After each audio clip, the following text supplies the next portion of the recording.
Saya nak beritahu, kita ni di hujung dah.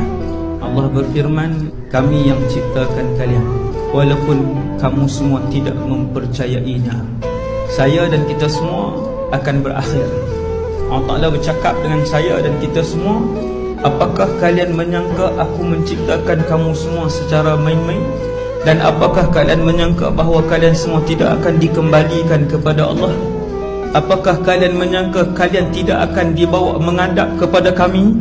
Semua akan menghadap Allah Subhanahu wa ta'ala.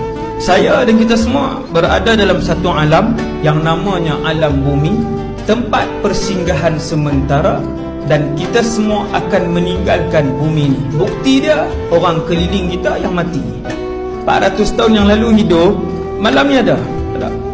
Bila kita tengok orang di kanan kiri kita, dalam rumah kita, adik-beradik kita, jiran kita, tempat kerja kita, mereka pergi dan mati, bermaksud bumi ini tak lama.